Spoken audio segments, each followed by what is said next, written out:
এই আন্দোলনটার অযৌক্তিকতা কোথায় জানেন? বিশ্ববিদ্যালয়ের শিক্ষকরা নিজেদের দিকটা ভাবছে, সব স্বায়ত্তশাসিতের, কারণ তারা জাতির বিবেক, তারা সবাইকে নিয়ে কথা বলবেন, এটা হলো প্রত্যাশার জায়গা।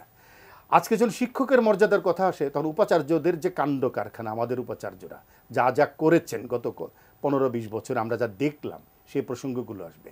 রিটায়ারমেন্টে যাওয়ার দিন 250 লোককে চাকরি দিয়ে যাওয়া, ওই খুলনা ইউনিভার্সিটির ভাইস চ্যান্সেলর বাড়ির সবাই শালা শালি কাউরে বাদ রাখছে না চাকরি দিতে। দুর্নীতির কথা তো প্রচণ্ড রকমে আসছে।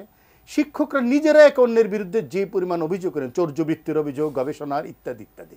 বিশ্ববিদ্যালয় এখন যে জায়গায় গিয়ে দাঁড়িয়েছে, একটা সময় বলা হতো পি ইজ ভেরি ইম্পর্টেন্ট, এই পি ছিল পাবলিকেশন, এখনও পি আছে পলিটিক্স, কিচ্ছু করে না, শুধু রাজনীতি করে করে প্রমোশন নিচ্ছে, দলবাজি করছে। নিজেরা এতটাই নিজেদেরকে নিচে নামিয়েছে, তারা এখন তদবির করে সিভিলিয়ান প্রশাসনে যাওয়ার জন্য কেউ ডিরেক্টর জেনারেল হতে চায়, কেউ কোনো কমিশনের মেম্বার হতে চায়, কেউ কোনো অন্য কোনো জায়গায় যেতে চায়। তাহলে এগুলো কি? তার অর্থ হলো নিজেই নিজের মর্যাদার জায়গা নষ্ট করছে। প্রশ্ন করা উচিত। আর যে মেধার কথা বলছেন, বিশ্ববিদ্যালয়গুলো এখন মধ্যমেধার রাজত্ব চলছে। কোন মেধাবী, আমি একটা সম্প্রতি, খুবই সম্প্রতি একটা নিয়োগের কথা জানি, সেখানে কি করে নিয়োগ দেওয়া হয়েছে, কাকে নিয়োগ দেওয়া হয়েছে আমি জানি।